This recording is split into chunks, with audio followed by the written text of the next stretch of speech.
Hey, what's going on, guys? Welcome back to the channel. Now, in today's video, I'm going to be sharing with you all some of the books that I've been reading so far along my spiritual journey, or at least some of the books that I have finished so far. Now, quick story, right? I've never been the type of person to read books or enjoy them. I thought books were boring, never enjoyed reading books at all. I believe school has something to do with it, but who knows? But one day, I would say August last year, somewhere around there, uh, I decided I wanted to read books. I was sitting in my room and I was thinking, maybe I should start reading books, start educating myself more. I developed that thirst for knowledge then, and I believe that's where God started to lead in my life. So today I'm going to be sharing with you all some of the books that I've been reading so far. All right. So the first book is Dre Philosophy, Volume 0. This is the first book that I've read so far. And basically this book is about, succeeding in life, whether it be through business, relationships, marriage, sports, etc. Dre describes how you can successfully complete these goals and these dreams and these things you want to accomplish through the right decisions, performing the right actions, having the right mindset. And once you're able to develop those skills, you're able to do anything that you want to do. And he also incorporates different stories that he has went through and the people he has interacted with throughout his life. It incorporates knowledge and wisdom through these stories on how can you build and learn from them, learn from your mistakes, grow from your mistakes. And he also emphasizes how you can be better than the average person, to strive to be better than the average person, because the people who are above average, those are the ones that people admire and look up to. So it's important for you to be striving to be the best you can be and to be better than the average person. All right. Second book. Now this person, I started reading biography and autobiography books in the past, at the beginning of my reading journey. But this person right here, he's one of my favorite artists of all time, which is Prince. Prince, the Beautiful Ones. I really enjoyed his story. He had died right before he was able to finish the whole book, but this book has really inspired me. He talks about, growing up, his childhood, his love for music, and his creativeness. I really enjoyed his creativity, what he was able to do with music, how he was able to reach out to the whole world through his music. And with this book, his intentions with this book was to not only inspire people, but to be creative and different. You have to be creative and different. All right, that's what I strive to be. Strive to be creative and I strive to be different. Okay, so that's what I got from this book. Prince is one of my favorite artists of all time, and yeah.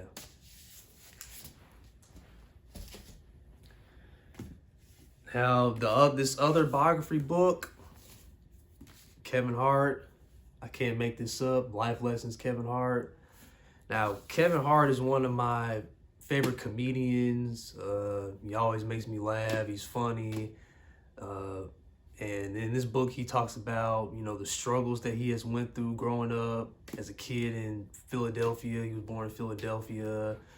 He grew up in some tough times, and he was able to talk about how these troubled times in his upbringing was able to shape and mold the man that he is today. All right. And he was able to turn those troubled times and those hard times into comedic humor. That's how he was able to combat those hard times that he has went through.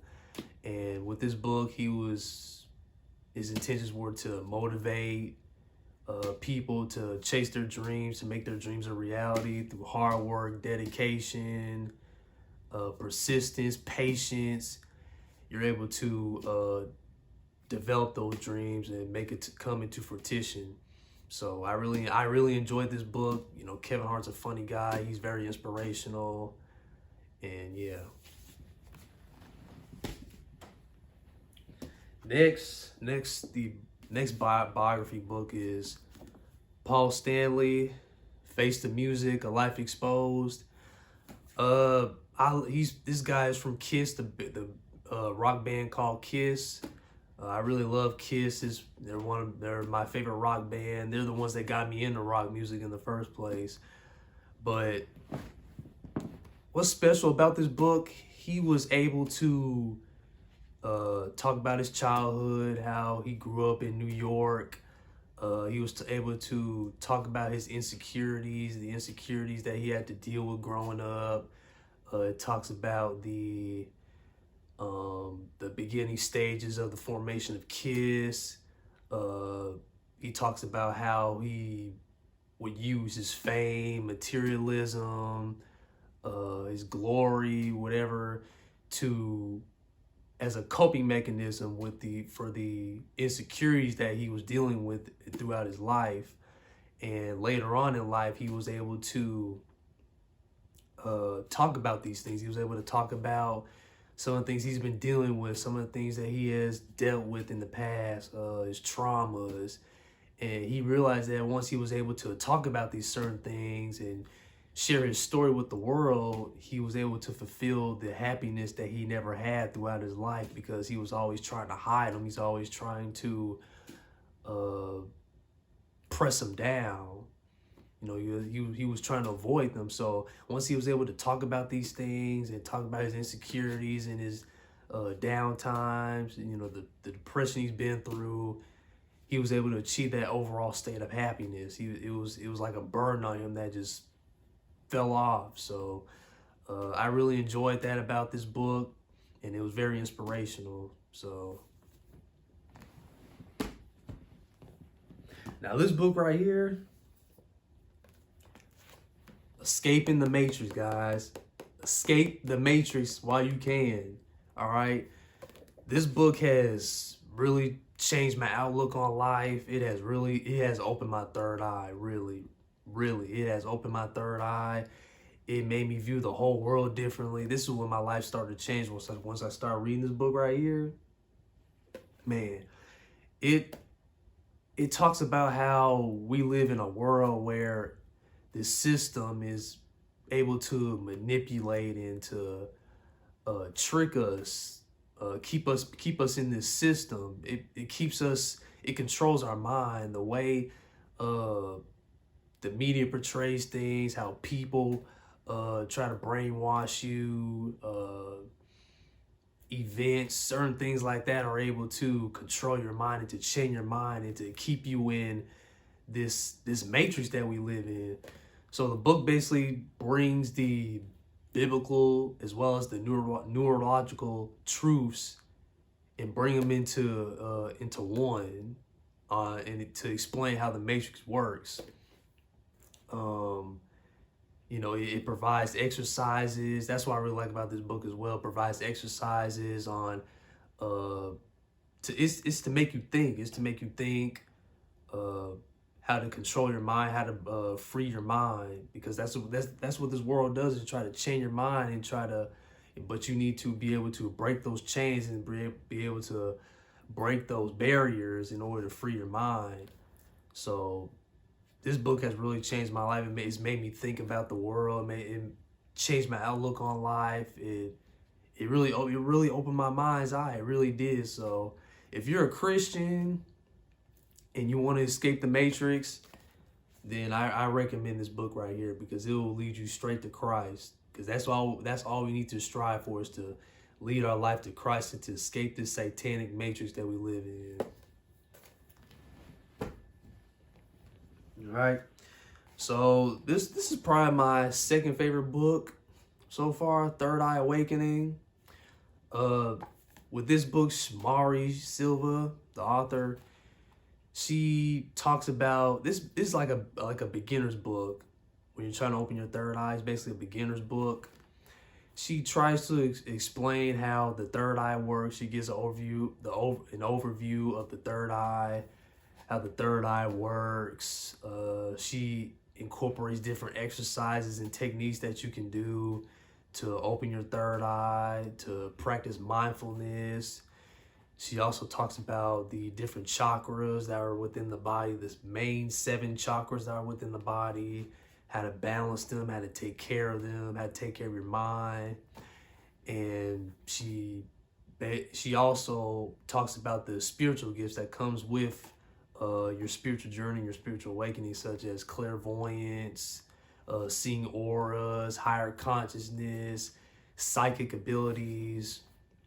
But the one thing I would take from this book is the most important thing is to not focus on the spiritual gifts or any other gifts that you will acquire through your third eye awakening. It's the main thing, the most important thing is to be mindful, have joy, have happiness, and to have overall sense of peace. Be in the present moment when you're doing these spiritual practices. So that's the main thing that I take from this book right here, Third Eye Awakening. So if you're a beginner and you're thinking about going on your spiritual journey, going on your third eye awakening, then I recommend this book right here because it has helped me a ton. Now, had to get my book on Bruce Lee, Striking Thoughts, Bruce Lee's Wisdom for Daily Living. Bruce Lee, he was very different. He was, he not only was he a martial artist, he was an actor, he was a thinker, a high-level thinker. He was deep into his philosophy. Some of the topics that were included in this book were Buddhism, yin yang, exercise, martial arts, marriage. He talks about a lot of different things, a variety of topics in this book. And one thing that I took from this book was with his thoughts and his teachings, he was trying to get the reader to think for self, to think for yourself. He wasn't giving a yes or no solution to anything. He made the reader think. He made the reader come up with his own ideologies and thought patterns. So that's what I really like about this book, because after all, he would say, I'm not a teacher, but a mere catalyst to the truth. So he encourages the reader to think for self, to come up with your own ideas, to come up with your own ideologies of the world, and to think for self. All right, so I recommend this book right here. Bruce Lee, he was different. He was a high-level thinker, and be like water, my friend, as he would say. Be like water. Now, The Psychology of Money. I'm not really upset. I'm not the type of person to be obsessed with money or anything like that.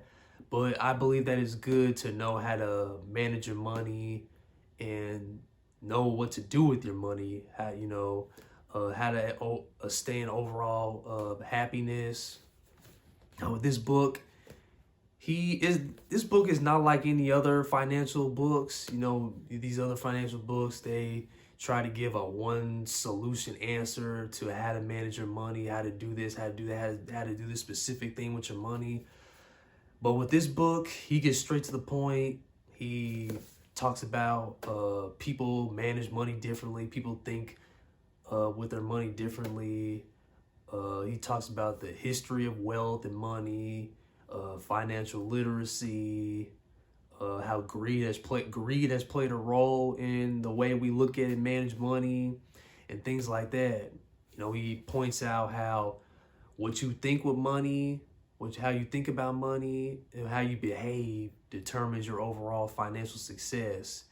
And he points out that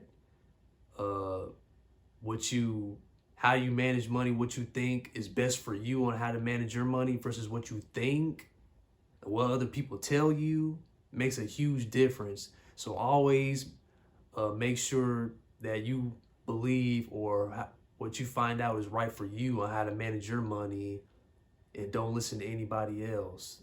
right? Because different factors play, such as, demographics, age, time, those things play a factor in how you manage your money. So with this book, he tells you to follow your ideas, go with the flow of your own flow. All right. So it's important to understand that to not listen to outside influences or anything like that.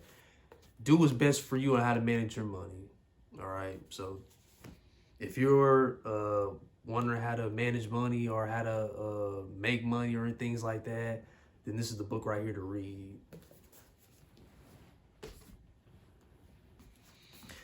Now, I'm big on fitness. I love fitness. I love working out. I love taking care of my mind and my body. This book has also helped me with my first 5K that I ran December of last year. It has helped me prepare for my 5K that I ran. Endure, Mind, Body, and the Curiously Elastic Limits of Human Performance. Now, with this book, he talks about how people, specifically in endurance sports, people associate with just the muscles. When it comes to fatigue, when you're exercising, they just talk about the muscles and how the muscles work when performing these exercises.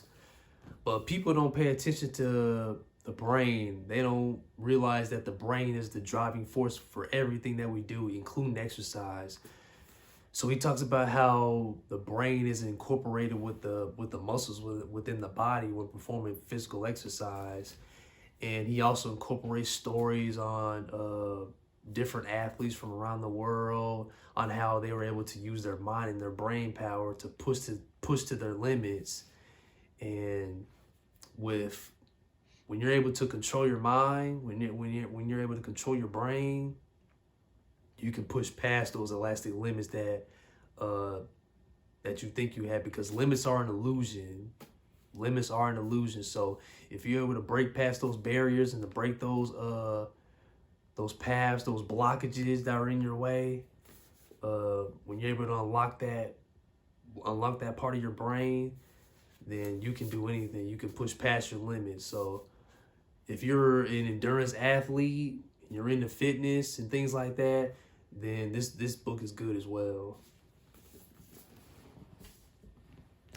Now, the last book right here, this is the last book I finished, Voice of the Ancestors. Voice of the Ancestors is basically a history book for Africans, Black people, specifically Africans. It touches on Africans and the history of Africans and how we were the first civilization and the most well-off civilization to being the most mistreated, the most misunderstood race across the entire spectrum. And he also talks about how we as African people need to come together and stick together instead of focusing on our differences. All right. Instead of focusing on our differences, we need to come together and be united as one. Black people all across the world, in order to break these systematic bondages that they put us under.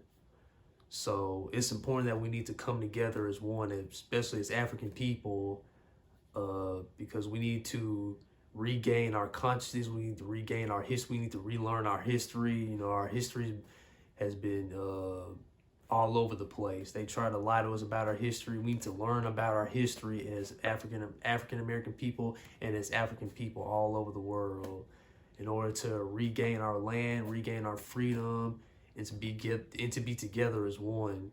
So if you want to relearn about your history as Black people, African people, you want to relearn about your history, then Voice of the Ancestors is to read. And there are many different volumes. I believe he has 3 volumes out right now, but I just read the first volume. I might read the other 2 volumes as well, because this book was actually pretty good. It touches on a lot of things that Black people has went through, some things I didn't even know about. So it's important to know your history it's important to know your history as African people. All right. So those are all the books that I've been reading so far along my spiritual journey. This is going to be part 1 of my series. I'm going to be reading plenty of books, probably till the day I die. So there are going to be many parts that I upload to this channel. And let me know some of the books that you all have been reading so far along your spiritual journey.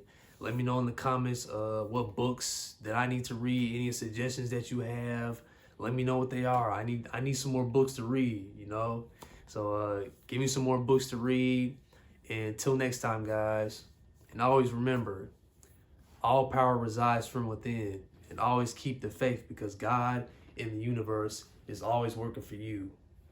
Take care, guys, and God bless.